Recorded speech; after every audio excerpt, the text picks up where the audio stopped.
Liz, hi. Thank you for joining me today. And of course, it's always good to get a chance to talk with you.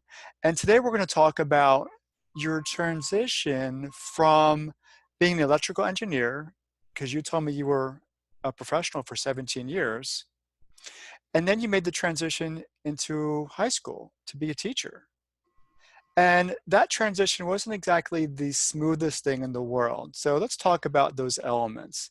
The first thing you talked to me about was seeing them as individuals and not as a large group. So can you talk to me a bit more about that? Yes. So I took a 24-hour pre-service course, which gives you the basics of classroom instruction. They teach you that students are expected to do certain things. You're supposed to teach the content, get them engaged in lessons. But from my experience being an engineer, I was treating my students like they were coworkers, as if they already knew what they were supposed to be doing in my class, what the expectations were in my classroom, without me explicitly telling them so. So through some observation and self-reflection, I realized I needed to open up to students more than a coworker role. I had to become more of a mentor role and really come across as another human being to them that cared about their learning in my classroom. Okay, well, good. So that means that not did you not only see them as individuals, but you had to develop a really unique relationship with each of them. How did you do that? I would start by creating some formative self-assessments in Google Forms. I would teach a lesson, I'll give a self-assessment so the student could tell me what they liked and what they didn't like about the lesson, and ask a couple questions about how can they relate their personal life to learning.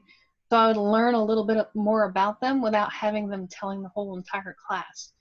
I would couple that with feedback sessions, one-on-one feedback sessions where I could learn more about them, talk to them one-on-one, and relate to them on a personal level, pardon me, It's okay. whether it be a hobby or something that's going on in their life, because as we all know, as people, even as adults, there's always things going on in our personal life. So it's good to acknowledge that for each individual student so they know that you understand as a person.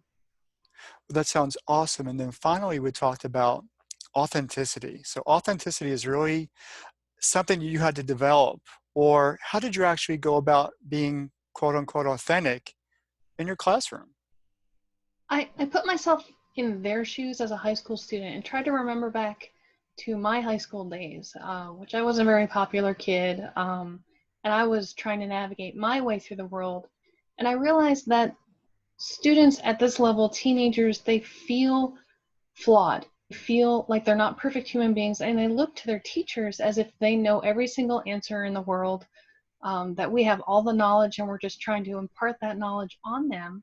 So I try to approach my classroom as a flawed human being, trying to teach other flawed human beings how to navigate their way through the world and to show them by making mistakes in front of them, admitting that I make mistakes and showing that I'm just like them. I make mistakes, I learn from it. So in my class, I teach them it's okay to fail because in high school, that's the safest way for them to do that. Well, Liz, I appreciate your time. Thank you so much. You're welcome.